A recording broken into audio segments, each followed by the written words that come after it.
பிரதமர் மோடி தலைமையில் நிதி ஆயோக்கின் 9வது ஆட்சிக்குழு கூட்டம் டெல்லியில் நடைபெற்றது. மாநிலங்களின் வளர்ச்சி திட்டங்களுக்கு நிதி ஒதுக்குவது தொடர்பாக செயல்பட்டு வந்த மத்திய திட்டக்குழுவை கலைத்துவிட்டு கடந்த 2014ஆம் ஆண்டு பிரதமர் மோடி தலைமையிலான பாஜக அரசால் உருவாக்கப்பட்டதுதான் நிதி ஆயோக் அமைப்பு.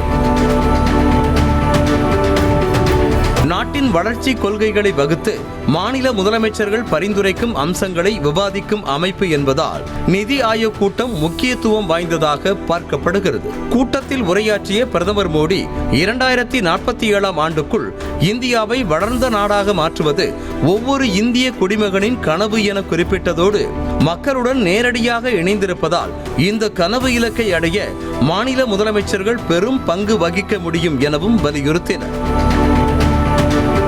இதற்கிடையே கூட்டத்தில் பங்கேற்க அனைத்து மாநில முதலமைச்சர்களுக்கும் அழைப்பு விடுக்கப்பட்ட நிலையில் பட்ஜெட்டில் பாகுபாடு காட்டியதாக குற்றம் சாட்டி இந்தியா கூட்டணி கட்சிகள் ஆளும் மாநிலங்கள் கூட்டத்தை புறக்கணித்தன.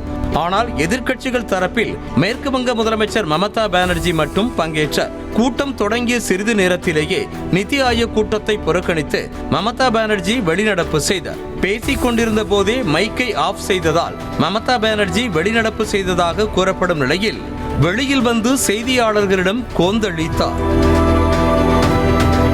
ஆந்திர முதலமைச்சர் சந்திரபாபு நாயுடுவிற்கு 20 நிமிடங்கள் பேச அனுமதிக்கப்பட்ட நிலையில் அசாம், கோவா, சத்தீஸ்கர் மாநில முதல்வர்களும் 10 முதல் 12 நிமிடங்கள் பேசியதாகவும், ஆனால் தனக்கு மட்டும் வெறும் 5 நிமிடங்கள் மட்டுமே அனுமதிக்கப்பட்டதாக ஆவேசமாகி பொங்கினர்.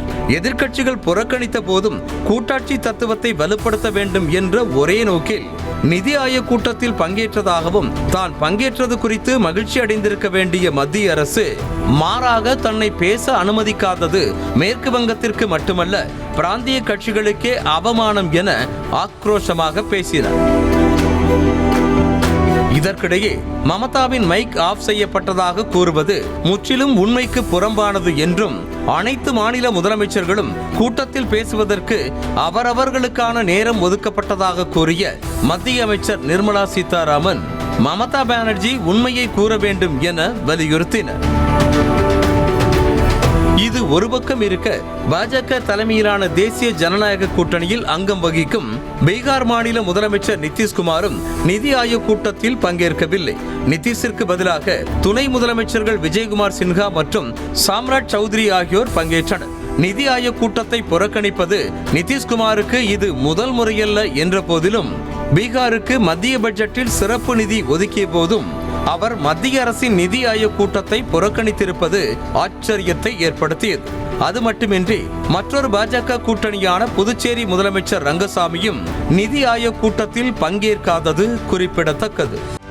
செய்திகளை உடனுக்குடனும் துல்லியமாகவும் தெரிந்து கொள்ள சப்ஸ்கிரைப் பண்ணுங்க.